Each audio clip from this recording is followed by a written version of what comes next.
E aí, galera? Bom, esse vídeo aqui é um vídeo rápido sobre uma treta que tem rolado grande aí, né? Uma confusão a partir de alguns vídeos que surgiram sobre a Bíblia ser ou conter a palavra de Deus, né? Então, o problema é o seguinte, né? É um fato de que a plena revelação de Deus se dá em Jesus Cristo. E que Jesus é o Logo Divinus, a palavra de Deus, como fala em João lá. Então, esse fato tem feito alguns afirmarem que a Bíblia ela apenas contém a palavra de Deus à medida em que ela, a Bíblia, se refere a Cristo, a palavra. Então, isso tem gerado muita confusão. E aí, só para dar um pontapé inicial, eu acho que o problema tem sido colocado de modo errado, né? Eu acho que a melhor e única forma de definir o que é a palavra de Deus é a partir dos usos que a Bíblia faz disso daí, né? Como a Bíblia define isso. E esse é o problema, né? A Bíblia usa o termo palavra de Deus ou tua palavra de modo polissêmico, ou seja, com vários sentidos. Então, o erro de dizer que a Bíblia ela não é a palavra de Deus, porque Jesus é a palavra de Deus, e ela apenas fala sobre Jesus ou aponta para Jesus, é ignorar como a própria Bíblia vai tratar de um modo dinâmico o uso dos termos. Então parece que é um falso problema que colocam. É um problema bem.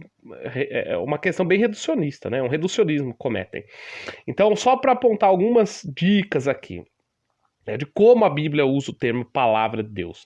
Primeiro, em Hebreus 11:3, o autor de Hebreus vai afirmar que o universo ele foi criado pela palavra de Deus. Claro que você pode fazer um malabarismo exegético aí e dizer que é Jesus que o autor de Hebreus está falando, porque ele é o intermediário da criação, porque ele é mesmo. Mas não é a isso que o texto se refere, né? O texto está se referindo ao ato de fala divina, o fato de que o falar de Deus, o vocalizar de Deus, traz coisas à existência, como o universo. Então, esse é um sentido. Outro sentido, a gente pode notar lá em Lucas 11:28, né?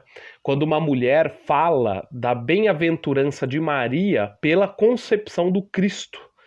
E Jesus responde a essa mulher dizendo que antes é bem-aventurado os que ouvem a palavra de Deus e aguardam.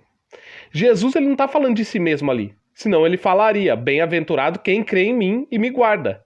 Claro que isso vai aparecer também nos evangelhos, mas ali o pano de fundo é a mentalidade dos salmos, né? Que tem uma visão positiva da lei de Deus. O Salmo 1, por exemplo, fala da bem-aventurança de viver à luz da lei de Deus.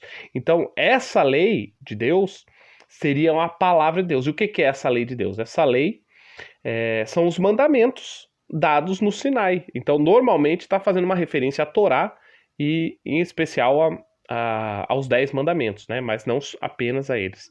Então, a palavra de Deus na Bíblia ela é usada também como a lei. O que é a palavra de Deus? É a lei, é aquilo que Deus vocaliza, mas também é a lei de Deus, aquilo que Deus fala e é escrito em forma normativa, né? Então, o que é a lei? E aí a gente entra no terceiro ponto. A lei, ela é a palavra de Deus propositiva acerca da vontade de Deus. Então, quando Deus diz não matarás, isso é o quê? É a palavra de Deus acerca de uma proibição, o homicídio, e da preservação da vida humana. Então, é a palavra de Deus em forma de proposição. E quarto, é dito de modo mais especial que Jesus ele é o Logos, né, ou a palavra de Deus. Em João diz que ele era a palavra, que ele estava com Deus, que ele era Deus e que as coisas foram feitas por intermédio dele. Então em João tem duas coisas, né? Primeiro a identificação de Cristo com o princípio da criação. Cristo ele estava agindo na criação com o Pai e com sua palavra criadora. E segundo, a explicação da divindade de Cristo, que é o que o João está colocando ali também. Então, evidentemente, a revelação clara de Deus, plena de Deus, vem por meio de Jesus, né? Quem vê a mim, vê o Pai. Não há uma revelação mais clara de Deus do que vendo Jesus Cristo. Só que o aparecimento de Cristo, ele não é para anular aquilo que Deus já havia mostrado de si, mas para planificar, para confirmar, para cumprir. Jesus, fora do pano de fundo da progressão da revelação, sequer poderia ser identificado como Cristo. Então, quando Paulo diz a Timóteo, por exemplo, que toda a palavra, que toda a escritura, é inspirada por Deus e útil para ensino, ele sabe que a escritura não está contra o Cristo. Pelo contrário, ela está a favor do Cristo como palavra de Deus. E uma coisa que aparece sempre nessas discussões, né, é o Calbart. A galera gosta de trazer o Calbart para essa discussão, ou para jogar a culpa dessas afirmações no Calbart, ou para defender esses tipos de posições com o Calbart. Só que tem um problema, né? Que para o Calbart a palavra de Deus ela é tríplice. É Cristo como a revelação máxima, a Bíblia como o seu único registro, e a pregação da igreja sobre Cristo a partir da Escritura. Então isso parece, até não vou afirmar que mas parece bem alinhado até com a ideia de Lutero, né, de que a Escritura ela é a manjedoura que nos traz Cristo. Mesmo a concentração cristológica do Barth, que às vezes a galera bate, não é no sentido de que eu posso descartar a Bíblia e ficar com Jesus, né? Então eu vou descartar tudo e ficar com Jesus. Não, pelo contrário. É de que eu só posso conhecer a Deus por meio de Jesus, conforme registrado nas Escrituras, no encontro que por meio do Espírito Santo, essa palavra Jesus vai ter conosco. Então é claro que o Barth vai ter outras questões aí que não vai dar para fechar com o evangelicalismo, né? A maneira que ele entende a inspiração, talvez, a inerrância. Ele não é evangelical, ele vai ter seus problemas, pode ter suas críticas, mas ainda assim o Calbart ele vai valorizar de um modo grande a Escritura, né?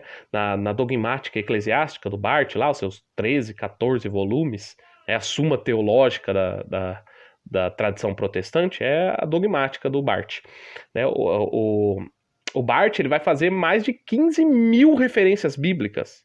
Ele faz na dogmática mais de 2.000 exegeses bíblicas.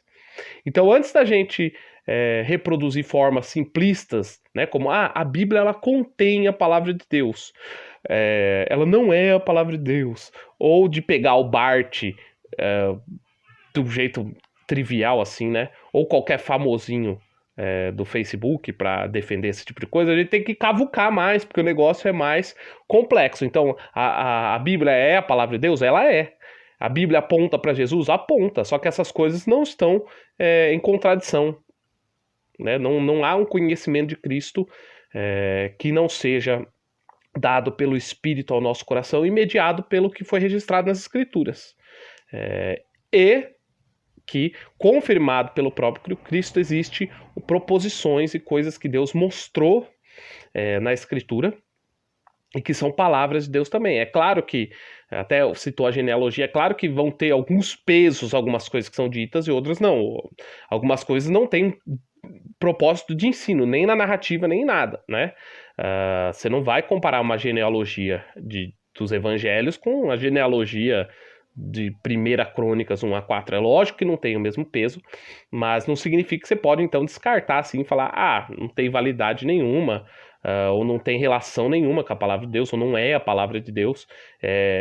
Isso em textos menos pesados. Agora, pegar outras coisas, né, como aspectos da lei, e falar que caducaram e não tem mais utilidade, aí é perigoso demais, né? Então é só isso, gente. Um vídeo curto. Reclamaram que meus vídeos estão muito longos. Um abraço.